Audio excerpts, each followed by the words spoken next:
Hi everyone, welcome to the Ashley Barlow Company podcast. I'm Ashley Barlow, your host. If you are a parent, a teacher, or someone who works at a school, or you're a community member, a volunteer, or a staff member at an organization that supports people with special education plans, a coach, a tutor, or even a grandparent, you're in the right place. Sit back with an ice cold glass of lemonade, put on your walking shoes and grab some headphones, roll down the windows and cruise. Ready, set, go. Educate, advocate, collaborate. Welcome to another episode of Special Education Advocacy with Ashley Barlow. I'm Ashley Barlow, and I'm so happy you're here. And I'm so happy that you have been here 20,000 times. We are celebrating big time here at Ashley Barlow Company this week because we hit a big milestone, 20,000 downloads of our little podcast. I never dreamed that we would do that within the first 2 years, and I am so excited about where the podcast is heading in the future. I truly have loved connecting with so many of my guests and with you, the community. I really love that I've started this company mostly because I love how much I have learned. You know, when I went to law school, I had considered several other things as I was leaving the classroom, sales probably being the first other career choice that I was pursuing. And I thought, I wonder if I will get to continue to learn if I am in sales. And that's really what drove me to law school. The ability to continue to learn, the ability to help additional people, the ability to continue to develop as a human. And of course, along came my Jackman, who taught me a whole new world and a whole new dynamic. And I am so happy that you, my listeners, and the disability community, no matter what role you play in the disability community, I am so happy that you are a part of that journey, and I am so honored to be a part of your journey. Thank you for 20,000 episodes, and thank you for continuing to support Ashley Barlow Company. Today, we're going to talk about something that is pretty unique to my journey as a parent of Jack, a little guy that has Down syndrome and who has pretty significant sensory processing deficits. We're going to talk about sensory processing. Now, this is really funny. I had this scheduled for today. And over the weekend, I'm recording this on a Monday, and so I am fresh off of a weekend during which Jack had a lot of sensory processing difficulties. A weekend where we had to spend a lot of time trying to get Jack more regulated so that he could enjoy and he could be present in our home life. And so what I'm going to share with you today is nothing that is nothing from an occupational therapist. This is strategies that we certainly have learned from occupational therapists and from teachers and friends and that sort of things. But this is kind of coming from Dr. Mom. I'm going to share with you sensory strategies that work for us in our house, and then kind of just a roundup of additional sensory strategies that I oftentimes share with my clients when their children are struggling with sensory strategies at home. So what are sensory strategies? Let's talk about sensory integration first. You know, when we talk about sensory integration, we talk about those 5 senses that we learned about probably in kindergarten. I know I learned in kindergarten because this is an aside, but my mom was my kindergarten teacher. Here's an aside within an aside. I used to tease that I was going to pretend that I didn't know the alphabet so that I could stay in kindergarten longer because it was really great having my mom as a teacher. And I remember when we learned the different areas of the tongue and how you could taste. And so we, put some lemon on our tongue and some chocolate and some salt and that sort of thing. And I remember that exercise very clearly, quite strangely, because I don't think I remember much of first grade, but I have this very distinct memory from kindergarten. So we've known a lot about our senses for a long time. But when we talk about sensory integration, particularly with a child or a person that struggles with sensory integration, yes, of course, we're talking about vision, we're talking about touch, hearing, taste, and smelling, but we're talking about how our body processes those in order to be able to access the world around us. And so we're talking about how our body processes those visual stimuli. Does our body seek those, or does our body kind of avoid visual stimuli? We're talking about the tactile stimuli. How do we feel when our body touches different kinds of surfaces, different kinds of environments, things that might be wet, things that might be dry, rough, soft, etc.? How does our body perceive sound? How does our body kind of generalize that auditory input? And what does auditory input do to our ability to take in the environment around us? Taste. What do tastes do to us? How does that affect the way our body is kind of regulating itself? And then as we talk about feelings, there are actually kind of two different feelings that we talk about with sensory integration. We talk about proprioception. Proprioception is how your body feels in space, where you feel in relation to the world around you. And we also talk about interoception, which is your internal feelings, sadness, happiness, confusion, anger, those things. And so those are kind of the 6 sensory keys, components. This is where Dr. Mom comes in because I don't really know the word. The 6 senses maybe that we talk about when we talk about sensory integration: visual, tactile, auditory, taste, proprioception, and interoception. And, you know, there's also other things like vestibular input and that kind of stuff, which we're going to talk about. And honestly, I don't even know. Maybe vestibular input comes in proprioception, because vestibular input is spinning, and that probably affects, like, vestibular is kind of the inner ear system. And so that's probably proprioception, but that's just a guess. Okay, so why is it important to talk about sensory integration? Well, it's important to talk about sensory integration because it can affect so much. You know, during COVID, I had, and I still think that we are during COVID, by the way, but in shutdown COVID, when my son wasn't going to school, I had a talk with our school principal because Jack was really dysregulated for a little bit.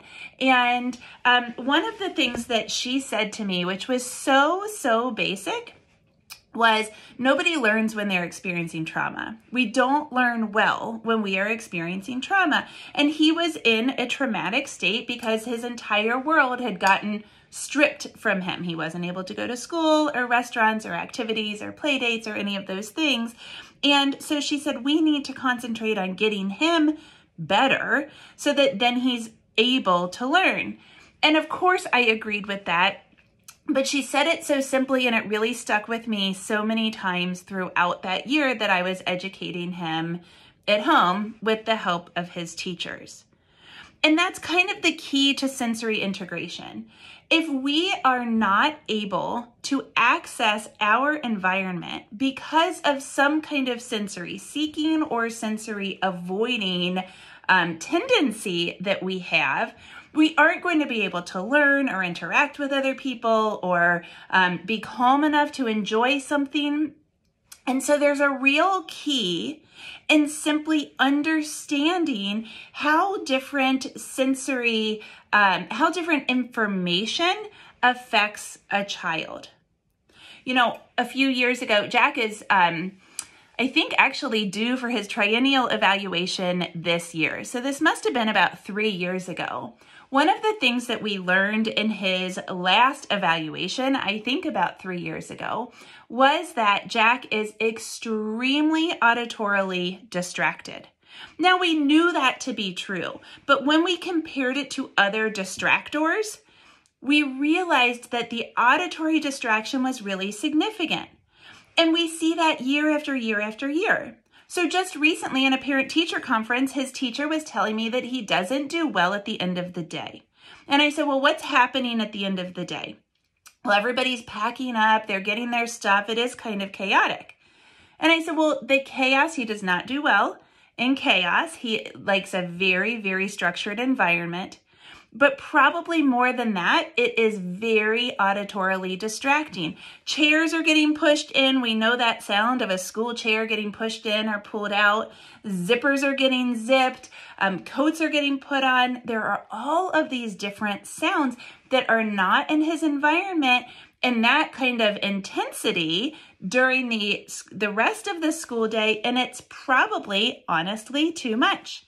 And so maybe we need to try headphones and a listening activity that he can do. Maybe we need to give him some other sensory input so that he can succeed during that time of day. And so, of course, right now there's a major cleaning protocol at schools at the end of the day. And one of the things that she had told me she was doing was squirting desks, and then the children would wipe off the desks. Well, Jack loves to clean, and I know that this is kind of a hot topic because a lot of people in the disability community say, my child's not responsible for cleaning the room. I'm not talking about Jack cleaning the room because he is disabled and because that is a job that he has. I'm talking about Jack cleaning the room because he gets sensory input from it because he's working with his hands and he's pressing against a surface. So I don't have a problem with this, but I certainly understand when other families have problems with this. But I suggested that Jack clean the desks of the 4 people in his little pod. And that has worked immensely well because he's feeling and he's getting, what is the word? I hate it when that happens to me. He is being prompted by his teachers. He's being prompted to really push to make sure he covers all of the surface, to really do a good job. And the reason that they're prompting him for that is so that he gets that tactile input and he gets kind of the heavy work piece of that activity. And that has resolved a lot of these problems. They also allow him to be dismissed a little bit early, not to leave the school building, but to do a job. He goes and he opens the doors so that the students can exit the classroom. This gives him a big opportunity for heavy work because those doors are heavy. He gets a little fine motor because he puts that tricky block door opener in, which is hard for him. And it gives him the opportunity to kind of conquer the door opening task, which really sets him up for a good dismissal, which had been another time that he was struggling a little bit. He was running away from me. If I was the one to pick him up, he was not super kind to friends because he was just super dysregulated at that time of day. So what we did was we gave Jack some opportunities to access sensory regulation strategies in order to help him succeed so that he could get packed up at the end of the day, which is very functional, and so that he could interact with his friends in a more functional way at dismissal. The key to that was figuring out A, what was bothering him or dysregulating him, and B, how to access other strategies in order to resolve it. So what else do we do? And particularly, what do we do at home? Well, a few years ago, we had Santa bring us a ninja gym in our garage. So our garage has kind of monkey bars that are hanging down from the ceiling. And on the monkey bars, we can hang various different sensory strategies. We can use them as monkey bars. We also can hang kind of rock climbing grips that Griffin really used to love to do. I think Griffin was in 3rd or 4th grade when we did this. My kids have always loved American Ninja Warrior, so he would make kind of routines on it. Jack doesn't have the motor strength for that, the hand grip strength for that. But Jack certainly enjoys feeling those different grips and hanging down from the monkey bars down onto one of those things and kind of dropping to the floor. He loves the kerplunk of dropping to the floor, which is good proprioceptive input for him. That kind of crashing feeling is good for him. Jack has a rope swing, which really is good heavy work for him. He has a cargo net. He has a rock climbing wall, and then other things that we can hang from those monkey bars, like his hammock, a sensory swing. We have rings where he can do flip after flip after flip. We have a bar that he can flip on. Sometimes he'll even just hang one of our playground swings in there, particularly in the winter when we aren't playing on the playground outside. So we just put a little space heater in our garage, and that has been a great opportunity for our kids to get some really good sensory, heavy work kind of things and some regulating activity for them. Jack and I also do a lot of yoga. I found a yoga program that I really liked on Teachers Pay Teachers. I'm sure it was just a couple of dollars, and it has a really nice thing in the beginning. So there is a two-sided piece of paper, and it says, "This is how I feel before yoga," and it's got a whole list of feelings with a facial expression to go with it. And then at the end of yoga, "This is how I feel after yoga." And so Jack and I always spend a little bit of time working on that interoception. This is how I feel. Now, interoception is something that Jack and I are working on a lot in occupational therapy, and I'm going to talk about that in a second. But actually labeling the feelings is something that he is needing a lot of help on. Actually knowing what feelings feel like and letting his body feel the feelings is something that is new to him and something that he is, quite frankly, really struggling with. So this idea of interoception is very, very important. But then what he and I will do is we'll put together a 3 or 4 pose sequence. So we'll practice each pose. The one that we have calls the poses by things in nature, lots of animals, and then mountains and rivers and that kind of thing. And then we'll practice them a couple of times, and then we'll put them together in some kind of sun salutation type of thing. I'm not trained in yoga, but I do yoga myself. And we'll do that 3 or 4 times, and then we'll end with a namaste. And if I think that I've gotten him calmed down enough, we will even try a shavasana where we just lie on our backs and we try to lie still for a few minutes in order to really kind of think about how we are feeling and to kind of let everything go away. And then we finish it up with how we're feeling after yoga, and I try to guide him to really give an honest answer. He usually likes to say happy for everything, because that's an emotion that I think was taught to him as being good. And so he wants to be good. He wants for everybody else to think that he has good behavior or that he's feeling well. And so lots of times he just wants to say happy. Another thing that Jack really likes to do, which is I think pretty unique, is he likes formal, really kind of regimented exercise. He likes to do squats and planks and wall push-ups and jumping jacks and running. He likes to do that. I'm sure it's heavy work. He's very motor driven, but it also, I think, must give him some kind of sensory input. His body feels good when it is taxed. I one time said to my best friend, "Don't you feel good when your abs are just a little bit sore?" And I remember I was talking to her and I was working my salad spinner, and just working my salad spinner was making my abs kind of like, so, it was telling me that my abs were sore from Pilates or yoga or whatever I was doing at the moment, or had been doing. And she was like, "That is the weirdest statement anybody has ever said." But I kind of relate to this craving of Jack's. I know that I feel a lot better if I have exhausted myself. If I have run, if I have gone for a long bike ride, if I have done a hard yoga class, if I have really worked hard at formal exercise. I can get 10,000 steps in the course of a normal day and feel okay, feel good. But if I've run 6,000 steps and then I only have 7,500 for the day because I've had a long work day, I probably feel better than those Saturdays and Sundays when I get 10,000 and haven't really even necessarily worked for them. The idea of formal exercise really helps some people feel more grounded. I'm sure you have friends that say that they run because it makes them nice. It makes them nice to their kids. It makes them concentrate at work, etc. I always say I have to do some kind of cardiovascular something or exhaust myself some way in order to feel grounded and in order to, I always say, in order to feel like the rest of the world.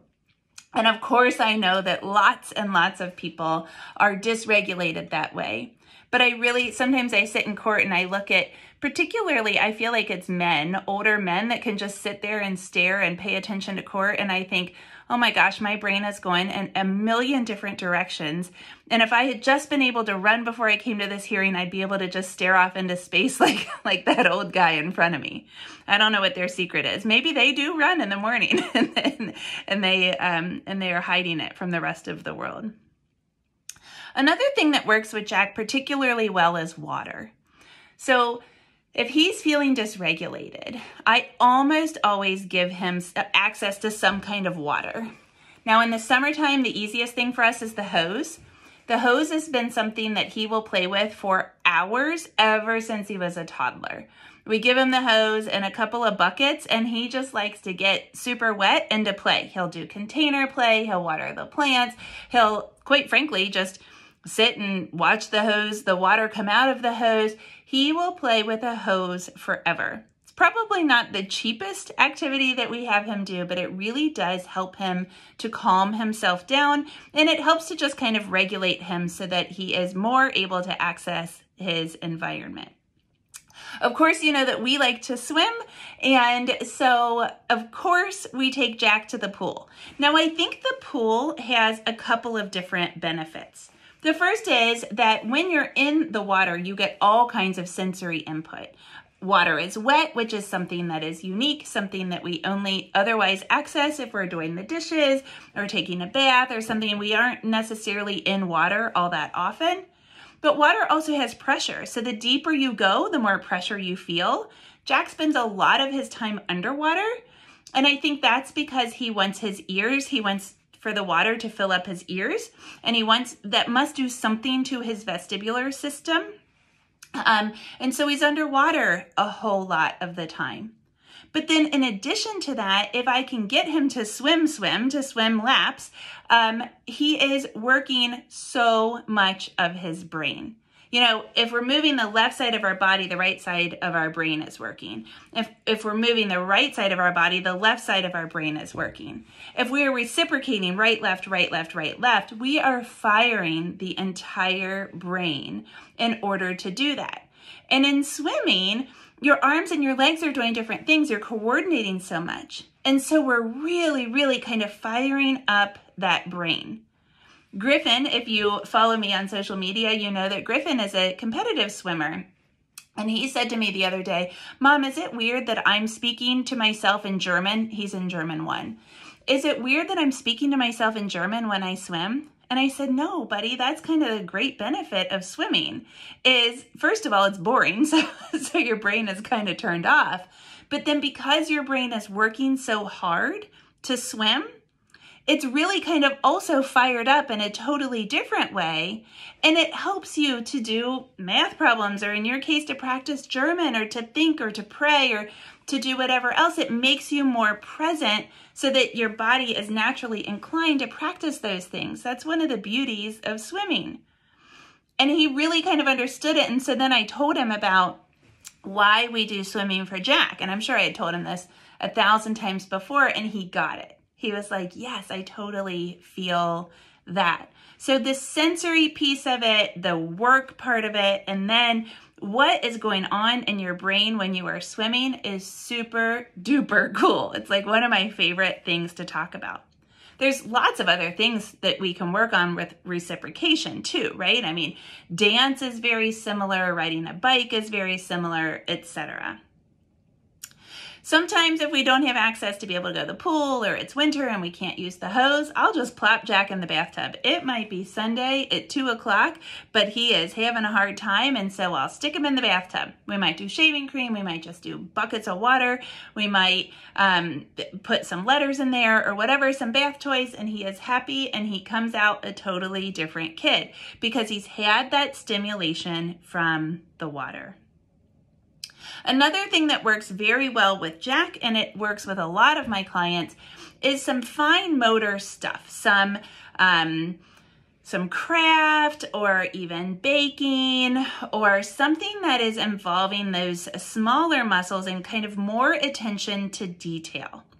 When he was a little guy, stringing beads would make him a totally different kid. It would just make him concentrate and be ready to learn and much more present. Less kind of in the clouds, not grounded. Stringing beads would really work to ground him. And I think it's because his visual perception was really, really targeted in order for him to be able to string those beads, not to mention the fine motor piece of it. Now what we do a lot of times is crafts.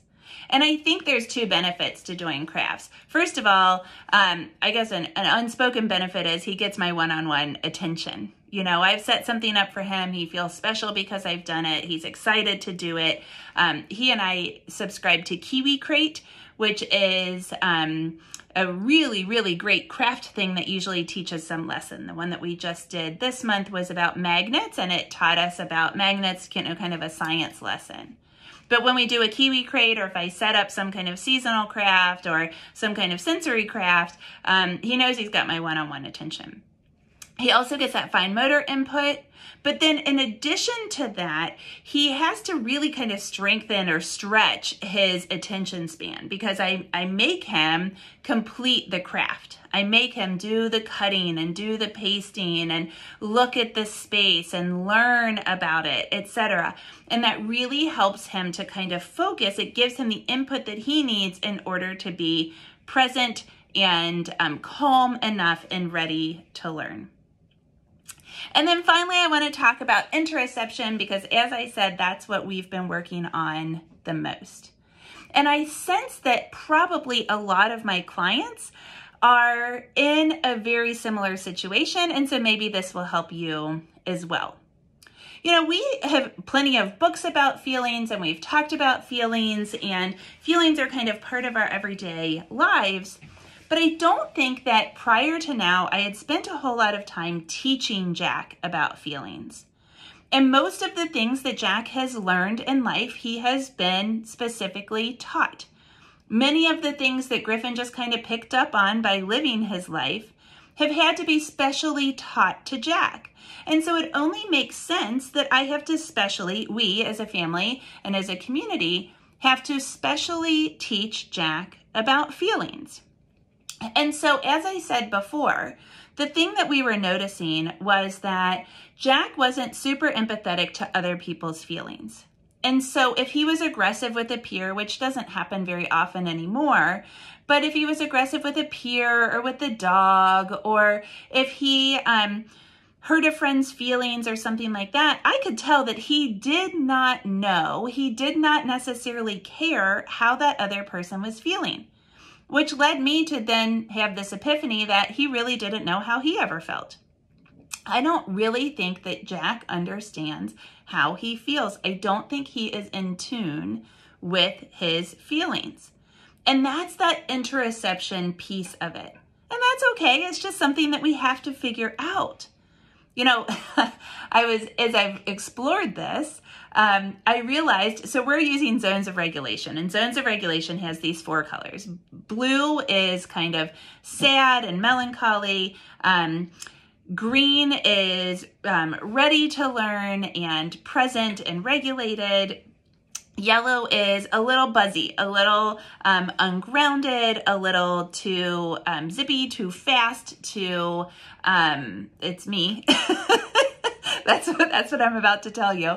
It's like that kind of chronic anxiety. I always say my anxiety fuels me. It's what makes me want to do more, but maybe it isn't super healthy from a mental health standpoint. And then red is angry and mad and frustrated. So zones of regulation has these 4 colors. And we're using a lot of the words in addition to the colors because Jack is colorblind. And while Griffin can see those 4 colors, he's also colorblind. We just aren't quite sure how much Jack can see. So we're really trying to use the words and the colors because it's a great curriculum, but he is unfortunately colorblind. And so as we're talking through our feelings, what I realized is, you know, I probably live in the yellow. And I would imagine that Jack lives in the yellow, and that's probably why, as I just gave this list of things, he is very, very motor seeking and motor driven, because he needs to really kind of work through all of that in order to be calm enough to go into the green, to be ready to learn, to be present. And one of the things that we were reading talked about how you breathe when you're in the green. And I was like, oh, I never breathe like that. Like, as I'm doing this podcast, I realized I haven't taken a full breath below my rib cage probably the entire time that I've been doing this podcast. And so teaching him has also helped to teach me.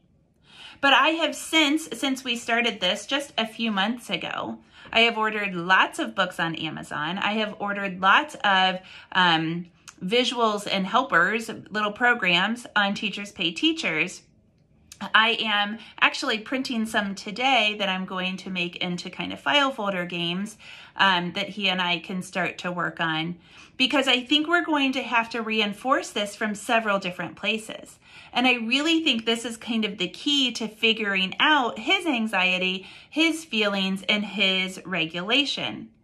And so this idea of interception, while it is fairly new to us, I really think that it is going to help immensely, and I'm already seeing the benefits of it for us. Okay, before we wrap up, I want to talk to you about other sensory strategies that work for my clients, for my own family, and for, things that OTs have shared with me throughout the years. So lots of times what happens is I have a child that is just kind of dysregulated, kind of off the rails in my practice, so to speak.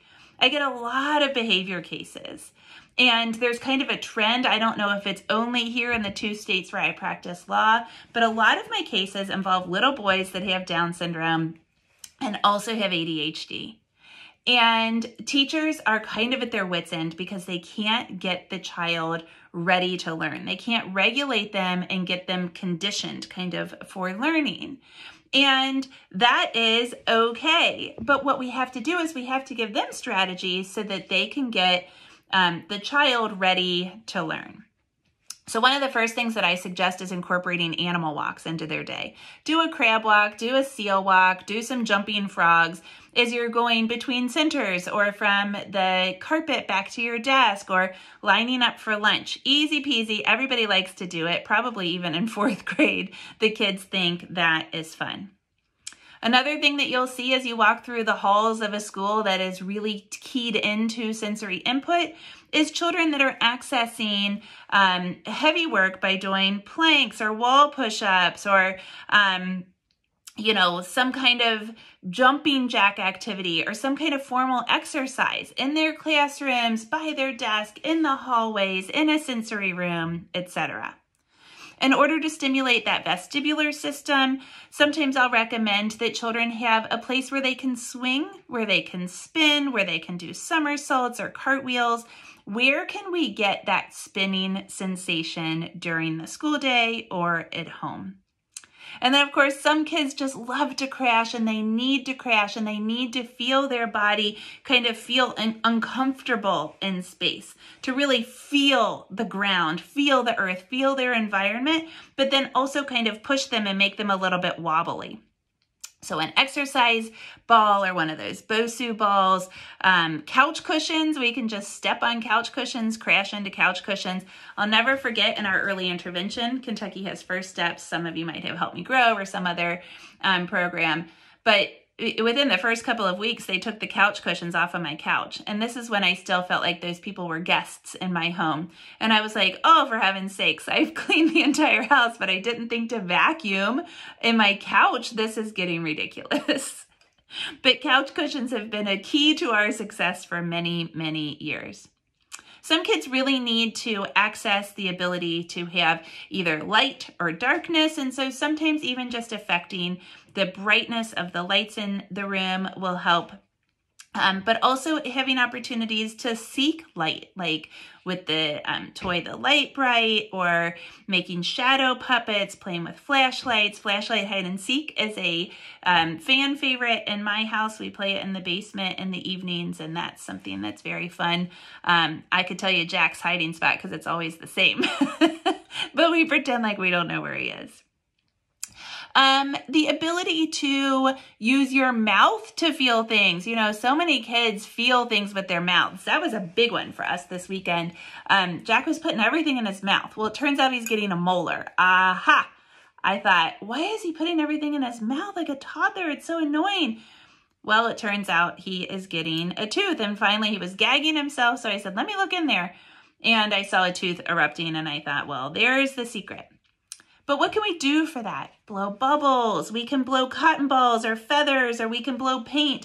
All of those things are going to help our mouths to warm up and help us feel our mouth in space, and to help us be ready and to maybe address whatever our mouth is doing and feeling, so that we are more present in our environments.